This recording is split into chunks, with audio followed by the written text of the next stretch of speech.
മനുഷ്യജന്മം ലഭിച്ചത് എന്തിനു വേണ്ടിയിട്ടാണ്? ഈശ്വരനെ ആശ്രയിക്കാൻ വേണ്ടിയിട്ടാണ്, ഈശ്വര സാക്ഷാത്കാരത്തിന് വേണ്ടിയിട്ടാണ്.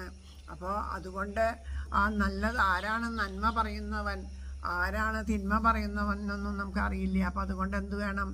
ക്ഷേത്രങ്ങളെ ആശ്രയിക്കുക, നാമം ജപിക്കുക. അപ്പോൾ ഭഗവാൻ തന്നെ നമ്മുടെ മുമ്പിലേക്ക് ഏതെങ്കിലും ഒരു ഭാവത്തിൽ വന്ന്, അതാ പറഞ്ഞ ആവേശ അവതാരമായിട്ട് ആരുടെ രൂപത്തിലും വരാം, ആരുടെ രൂപത്തിലും വരാം. ഒരു നിമിഷം കൊണ്ട് അനുഭവം, പല അനുഭവങ്ങൾ നമുക്കതുപോലെ അനുഭവിച്ചറിയാൻ കഴിയും.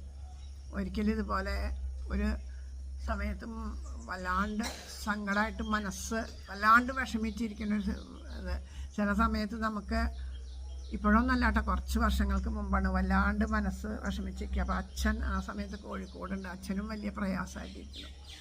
അപ്പോൾ അച്ഛനോട് പറഞ്ഞു, അപ്പോൾ അവിടെ സപ്താഹം നടക്കുന്നുണ്ട്, അപ്പോൾ ഞാൻ അച്ഛൻ കൂടെ ഉള്ളത് കൊണ്ട് ഞാനത് കേൾക്കാൻ പോവാണ്ടിരിക്കുക, അച്ഛനുള്ളപ്പോൾ പിന്നെ എന്ന് വിചാരിച്ച് പോവാതിരിക്കുക. അപ്പോൾ അച്ഛൻ എന്നോട് പറഞ്ഞു, ഇവിടെ ഇങ്ങനെ ഇരുന്ന് വിഷമിക്കേണ്ട, നീ കുറച്ച് നേരം പോയിട്ട് അവിടെ കേട്ടിട്ട് പോരെ, ഞാനിവിടെ അനങ്ങാണ്ട് ഇവിടെ ഇരുന്ന് കിടന്നുറങ്ങിക്കോളാം, ഉച്ച നേരമല്ലേ, ഊണ് കഴിഞ്ഞില്ലേ, കുറച്ച് നേരം പൊക്കോളൂ എന്ന് പറഞ്ഞു. പക്ഷേ എനിക്ക് പോകാനുള്ള മനസ്ഥിതിയില്ല. നമ്മൾ അവിടെ ചെന്നിരിക്കുകയായാൽ എൻ്റെ വിചാരം എന്താണെന്ന് പറയാം, അവിടെയൊക്കെ അങ്ങനെ ചെന്നിരിക്കുകയായാലും നല്ല മനസ്സോടുകൂടി ചെന്നിരിക്കാണ്ട് എന്താ കാര്യം അവിടെ ചെന്നിരുന്നിട്ടെന്ന്. പക്ഷെ എന്തോ ഭഗവാന്റെ ഒരു പ്രേരണ കൊണ്ട് അച്ഛൻ്റെ വാക്കുകൾ കേട്ടപ്പോഴും ഭാഗവതത്തിലുള്ള കൊതിയോട് കൂടിയിട്ട് ഞാൻ അങ്ങോട്ട് പോയി.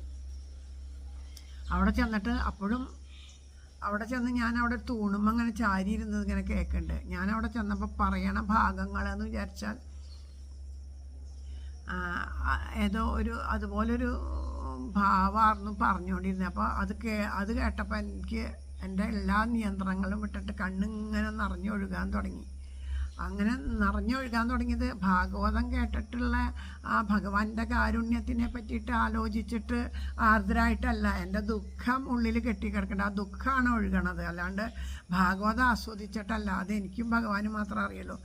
ആ സമയത്ത് ഇങ്ങനെ കൂടിയിരിക്കണേന്ന് ഒരു കുട്ടി ഒരു വയസ്സ് ഇങ്ങനെ ഓടി നടന്നു തുടങ്ങി, ഒരു വയസ്സൊക്കെ കഴിഞ്ഞിട്ടുണ്ട്, അത്രയേ ആയിട്ടുള്ളൂ. ആ കുട്ടി ഓടി ഇങ്ങോട്ട് വന്നിട്ട് ഓടി വന്ന് എൻ്റെ കവളത്ത് വന്ന് ഇങ്ങനെ ഒരു ഉമ്മ വെച്ചു. എവിടുന്ന് ആ കുട്ടി വന്നേ? അപ്പം ഞാൻ അങ്ങനെ നോക്കി. അപ്പം ഞാൻ ഈ ചാരി ഇരിക്കുന്ന തൂണിൻ്റെ അപ്പുറത്തേക്കൂടെ നോക്കി, ഇപ്പുറത്തേക്കൂടെ നോക്കി, ഓരോന്ന് കാണിച്ച് ആ ഉള്ളിലുള്ള വിഷമത്തെ മുഴുവൻ തീർക്കണ വരെ ഈ കുട്ടി എൻ്റെ മടിയിൽ വന്നിരുന്നു കെട്ടിപ്പിടിച്ചിട്ടും. അപ്പോൾ ഇതാരുടെ കുട്ടിയാണെന്നൊന്നും നമുക്ക് തോന്നണില്ല. അപ്പോൾ എൻ്റെ മനസ്സിൽ അപ്പോഴും ഗുരുവായൂരപ്പനാ കണ്ണാന്ന് ഞാൻ അങ്ങനെ മനസ്സുകൊണ്ട് വിളിക്കുന്നുണ്ട്. അവസാനം ആ ആ ലേശം ആ വിഷമങ്ങളില്ലാണ്ട് ഞാൻ ഇല്ലേ കൂടെ, പിന്നെ എന്തിനാ വിഷമിക്കണേ എന്നുള്ളൊരു ചോദ്യമാണ്